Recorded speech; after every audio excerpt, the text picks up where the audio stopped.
Hey all, each and everyone, good evening and welcome to another session with me, Varun on Ekagra. And in this video, we will be talking about chapter 5 of NCERT class 8 and the subject is science. And this is purely out of passion and interest to help at least a few out there.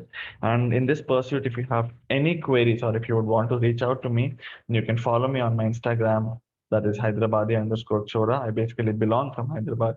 So you can follow me there, or you can reach out to me on the comment section below on the YouTube channel. And the topic for this session would be to look at what are the different uh, products or what are the different elements or materials we have with regards to coal and petroleum. So your chapter 5 basically deals with coal and petroleum. And for all those of you who don't know who I am, my name is Varun Rao. I work as a developer, as a YouTuber, and as an educator. And in my free time, or whenever I have a lot of time, I prefer doing some rap. And I also have another channel which is called as Hyderabadi Chora. You may want to check it out. And these videos with regards to NCRT are being posted as an initiative on Republic Day 2021. So let us spread peace, love, a huge open all the best to each and every one, and cheers. So before we, probably deep dive into the topic, I hope you all must have an understanding about what coal and what petroleum is. When we talk about coal and petroleum, we all know that they are some variants of natural resources. But do we know that within natural resources, we have two types? The first type being inexhaustible. These can never get over, like sunlight, probably, or air. We know they can never get over. But there's another set of very sensitive variants of elements, and these are called exhaustible. And the biggest problems, comes with usage of these resources, that is exhaustible resources. Everything that we generally see are considered to be exhaustible only. It could be wood or it could be animals, that is wildlife. If this is how we keep eating animals and this is how we keep building, these mega structures, then I don't think within some years we may hardly see any animals across because either we've eaten them or they are no more in this world because they've migrated. And in this process of migration, they've all gradually died. And we don't want this to happen. So this chapter basically deals with the different kinds of exhaustible materials. And of these, the first and the foremost that we would be discussing would be coal. Now, I'm sure we all know that coal is okay. This is no longer, see, we are done with the two types. So this is another point on the whole. Coal is one of the oldest heard or known fossil fuel that we have. Coal is a component of carbon. This is very basic. And when we talk about coal, we know that it is used to cook food. It is used to cook food earlier. And then it is used also as the main power source within all these trains. Now, I wouldn't say all the trains, but within steam trains, yes, that is how steam engines basically they used coal a lot. And then it was also used in thermal power plants. In all these thermal power plants, we use coal even now to generate electricity, right? And one very big example of a thermal power plant is Singareni coal mines. Singareni coal mines is situated in Telangana. And this is what they do. They basically dig out coal and they supply it to different power station authorities, right? We all know what is SAIL, what is GAIL, that is Steel Authority of India Limited, or probably Gas Authority of India Limited. They also use coal as a very major component to burn or to derive the energy out of coal. Now, to understand how and where did coal come from, we need to visit back to a small story of mankind. And that is about 300 million years ago. Now, 300 million years is huge. It is even beyond the times where human probably even started to record history. It was beyond the times where we all lived in that in that dark phase. Now, 300 million years ago, when there was a lot of dense forests in the low-lying wetland areas, and human population that kept dying, or probably animals that kept dying, or any kind of mishap that happened, or volcanic eruptions or earthquakes, all of this went into your ground and they got deposited deep down the soil layers. And these depositions, because of high levels of pressure and temperature, now assuming that we have a land here with trees and all these. Now, if there's an earthquake, then all these trees would have got deposited here. And below land, we know that there is heavy pressure that's acting from all the sides. And because of this kind of pressure and heat, for all obvious reasons, we see how this material, it got, you know, completely very strongly carbonized, and it got converted into coal. Very simple. It's a very, very, very slow process, and it takes thousands of years, probably more than that, to form coal. And we use it probably within seconds. This is what is called as exhaustion of different materials that we have had, that is provided to us by Mother Nature. And this is where careful usage of elements come into picture. And we don't want to luxuriously finish it all up even before the next generation can probably even see it. We don't want to see coal in museums, wherein it's one of the rarest metal that's preserved, right? So yeah. Now, notwithstanding coal, you have other elements like coke. Okay. Now, coke or even coal gas that I think we just missed here on the top, or I think it's at the bottom. When we talk about coke, coke is also produced through carbon only, or it is coke is also a byproduct of carbon. It is a very tough, a porous, and a black colored substance. It is one of the most purest forms of carbon. Or coke is used in the manufacture of steel and in extraction of many metals, because coal, when it gets compressed further, it becomes coke. And this coke that we see has a lot of energy. It has energy much, much more than coal. There are different types of coal, but coke is probably one of the best variants. The next one that we have is a coal tar. Now, this is still in the process of getting carbonized, while it is a black, thick, very dirty smelling liquid. It is highly viscous in nature, and it is a combination of more than 200 substances. More than 200. So let's just make a list of all the different elements that we've been discussing about. So the first one is coal. The second one is coke. The third one is coal tar. We were just talking about it. The fourth one is coal gas, which we would be talking about. But yes, talking about coal tar, it has more than 200 substances that are involved in it, and it is used in day-to-day life. Like, it is used in industries like synthetic dyes, drugs, explosives, perfumes, whatnot. Interestingly, these naphthalene balls which we use, you must have used them in your almirahs, you must have used them in your bookshelf. They are white colored, scented balls to prevent insects or to repel insects. Even these are obtained from coal tar. Right? Nowadays, we use bitumen, which is a replacement of coal tar. So let me just write it down so you may remember it. Yes, we use bitumen, which is a variant of coal tar. The next one we have is coal gas, and coal gas is obtained during the process of processing of the coal to get coke. When coal is made to get coke, we see how coal gas comes out as a byproduct.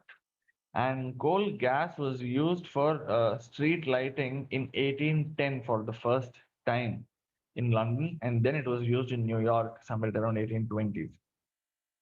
Nowadays, it's moreover used as a source of heat than light. We're talking about coal gas. The next one we have is an entirely different set of products, which is to do with petroleum. So we would be talking now about petroleum variants of products and understand a bit about them. Now, when we talk about petroleum, what is petroleum in the first place? It is used, we all know that it is used very highly in automobiles, in vehicles, in manufacturing, etc. But petroleum also is a combination of two words. The first one is petra, and the second one is oleum. So petra means rock, and oleum means oil. So petroleum is basically a combination of two words, that is petra and oleum, and we know how they are formed within rocks. Now, petroleum, as we all know, was formed from organisms living in the sea. And as these organisms died, their bodies settled, or their bodies went deep down into these water bodies, and they got covered with sand and clay. The process is very similar. What happened on land and what happened in water are just the same. Here we see how animals and trees died, and a layer got formed upon them. And on this side, we see how fish or other animals, sea animals or water animals died, and there was a layer of of sand and clay that got covered on them. So this is how we work on each of them. When we talk about petroleum, petroleum was formed from organisms which are living inside the sea, and over millions of years, or because of absence of air and because of presence of high temperatures and pressures, we see how they got compressed under very high pressure and temperature to come up with something called as petroleum and natural gas. All right. But then it is also very important to know that extraction of these metals or these materials or these elements, they're not metal for sure. And extraction of these resources from these huge water bodies is utmostly dangerous. One small mistake and it could all just blow away. It could all just get fired. And the world's first oil well was drilled in Pennsylvania in US in 1859. 8 years later, oil was struck at Makam in Assam in India, and oil was found in different parts, not just Assam. It was found in Assam, Gujarat, Mumbai High, and other river basins of Godavari and Krishna, which fall in South India. Now, we all know that oil and gas are lighter than water, and they generally do not mix with it. Why? It is because they have different set of properties, and it is this reason why they act, they're more lighter, and we see why, and we see this is the reason why oil floats on top of water, and they don't sink, which is the reason why even water can catch fire during this process of extraction of oil. Then the next topic we have is, now that we know how to extract petroleum, or now that we know that petroleum can be extracted from these seabeds, the next process is, what do you do after you extract petroleum? What next? Now that we all know petroleum is a very dark and an oily and an unpleasant smelling liquid. It has mixture of various components, like it has petrol, it has diesel, it has lubricating oil, paraffin wax. Everything that we could probably think of comes out of this petroleum. Now, the process of refining this petroleum is called as, refining, as simple as that, or this process of cleaning the petroleum. And petroleum, by the way, is a mixture of many elements. It needs to be refined, it needs to be cleaned in order for us to use it as a fuel. And this process is called as petroleum refining. And when we talk about petroleum refining, we have a lot of other chemicals also which are extracted in this process. They're used in manufacturing of detergents, in manufacturing of fibers. Polythene, as we know, and other man-made plastics also come out of petroleum products. Hydrogen gas, which is obtained from natural gas, is used in the production of fertilizers. And due to its great commercial importance, petroleum is hence called as black gold. Please remember the name. And when we talk about white gold, water is called as white gold. Okay, please do not get confused. So we're done with black gold, okay, which is petroleum, right? There is also another substitute for white gold. Now this is an off the beat question. This is completely GK. I would ask each and every audience out there to tell me what is white gold. You may write it in the comment section below. What are the other elements which are qualified to be white gold? Having said this, we'll now talk about natural gas, which is the next byproduct when we talk about petroleum products. Natural gas is also formed or is also an extract out of fossil fuels, and it becomes very easy to transport natural gas through pipes. They are stored under high pressure as compressed CNG, that is compressed natural gas, and they're used for power generation. And nowadays, they're also being used for a lot of other purposes. And we have purposes like uh, for vehicles wherein they don't emit a lot of pollution as compared to petrol or diesel or other fuels or kerosene also in that case, which is the reason why CNG is being used in buses and autos nowadays. And I'm sure you all must have noticed this written on those buses and autos. If you have not, then please look at some buses. You have green buses, state buses, which have written CNG fuel, and there are red buses which use petrol. Now, these green buses are the ones which we should board onto because they do not pollute the environment. Now, here you have a list of different constituents or different elements or different products of petroleum which are used in different variants. The first is LPG, that is liquid petroleum gas or liquid petroleum, which is a fuel form. Now, these are used for your gas in home and other industries. Petrol is mostly used as a fuel for your automobile vehicles. Kerosene is used for stoves or lamps or jet aircraft. This white fuel or white fuel, which we call, is nothing but kerosene. It is a much diluted variant of petroleum byproduct. And you have diesel, which is used for heavy motor vehicles and electric generators. Diesel, petrol, kerosene, they emit a lot of pollution into this globe. And, they have, very successfully filled the whole globe with a lot of pollution. Then you have paraffin wax, which is used in candles, Vaseline, etc. And then you have bitumen. Bitumen is used as a painting material. The next one that we have are some more discussions about natural resources, which are limited or which are, highly exhaustible. And what are they? They are fossil fuels, forests, minerals, etc. And we all know that if this is the pace at which we go on, then there are two inevitable things that we all will have to face. The first one is a bitter environment. I'm not talking about better, I'm talking about bitter. It would be a very bad environment because of the kind of pollution that we are emitting. And secondly, notwithstanding the damage to the pollution, within very short period of time, we would notice that there is no more of these elements available. Just imagine if you don't have petrol and you have a lot of vehicles, what would you do with all of these vehicles?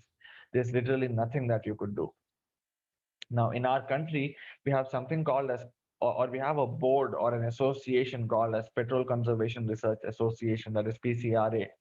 And these are the people, or this is the board which tells us how these fuels can be saved, or what are the different alternates that you have to saving them. Some of them are, you would want to switch off the engine at traffic lights or a place where you have to wait. You may want to ensure the correct tire pressure, because if you have correct tire pressures, then your fuel consumed would be low. Regular maintenance of vehicle, because if your vehicle is in good condition, then it will obviously give you more mileage, because of which you would be noticing that there is less consumption of petroleum. So this is how we can save fuel, or we can ensure that the nature is protected with very simple steps. And this is how we could probably also save a lot of, you know, natural element which can never ever be found if this is the way we use it. So by now, I'm sure you all know what is coal. It is the purest form of carbon. What is coal gas? Coal gas is formed when coal is being converted to coke. Coal tar is a very liquid and a dirty smelling liquid which is used in many manufacturing industries. We have fossil fuels. All of these topics which you studied are all fossil fuels. Natural gas and petroleum are found in seas, wherein one is byproduct of another, and petroleum refinery are the ones which are available in and around us in industrial areas, and these refineries are used to ensure that the petroleum which is obtained is refined and different elements are produced. So now I hope that with this you should be able to have a good understanding of all the subjects or all the topics that we've talked about, and you should be able to answer all of these question answers with great ease. And if you have any questions with regards to these, now you all know where to reach me out to, then please feel free to reach me out onto my Instagram platform, or you can use the comment section below on the YouTube that you have. And this is the ID. It is Hyderabadi underscore Chora. Thank you very much for your patience. I would really appreciate each and everyone who's been all the while to listen to me. Stay tuned, stay healthy, and most importantly, keep yourself protected and stay hydrated. Thank you very much. This is me, Varun Rao, logging off, wishing you great way ahead.